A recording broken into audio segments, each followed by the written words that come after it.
Have you ever wondered why your husband's so quick to tune you out? Or maybe why your wife is so quick to not touch? Or what happened to those teenagers? Remember when you used to be able to hold them and cuddle with these kids and they're no longer involved with the family? This is a problem that we all experience in our relationships. It's a problem about connecting and about love. And one of the keys to understanding it is that everyone in the family is going to feel love and access love through a different sense. Every one of us uses a different one of our senses in order to connect and find love in our relationships. For example, some of us out there are what I call seers. Seers are the people that need to see they're loved. They're the ones that need to see activities. They're the ones that want cards and notes and gifts.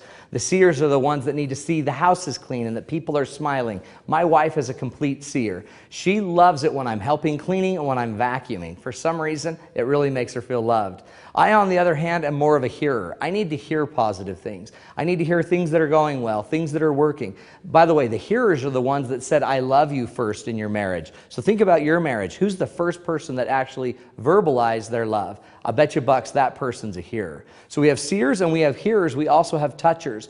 Touchers are the ones that want high fives. They are the ones that want a hug. They're the ones that are probably more interested in the intimacy. They're the ones that like to cuddle. And if you think about it, every single person, as you just think about your children, some of them are touchers, some of them are seers, some of them are hearers. Now there's one more sense that a lot of us use, and I think this is the hardest one for a lot of us to get. Some people are just what I call sensors. They're intuitive. They feel they're loved because they can feel it in their heart. They sense that somebody cares. Those people want your time and your attention. My wife is also a sensor. So she not only wants to see me cleaning, she also wants me to be paying attention and be present with her.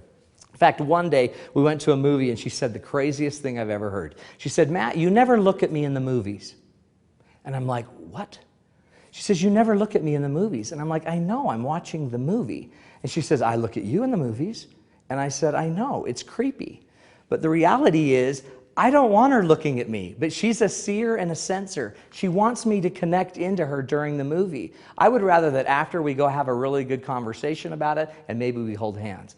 Now that we know that we all have different styles of loving, the key is very simple. 3 basic things we need to do. We need to crack the code and figure out how my wife wants to be loved, or how my partner wants to be loved, or how my children want to be loved. Are they touchers? Are they hearers? Are they seers? We also then need to love them their way. It sounds very basic, right? But if I know that my wife is a seer, then I need to get up and do the dishes even if I don't like that, even if that's not natural for me. The reality is I need to love my wife her way, and she needs to notice it, which is my 3rd rule. We need to start to share what works in our marriage. My wife needs to share with me 2 or 3 things a day that she saw that I was doing that made her feel loved, and I need to share 2 or 3 things with her. When we start to understand that we all have a different sense and a different style for loving, and then we crack our partner's code and we start to love them their way and share what works, you're going to be amazed at what happens to the love in your relationships.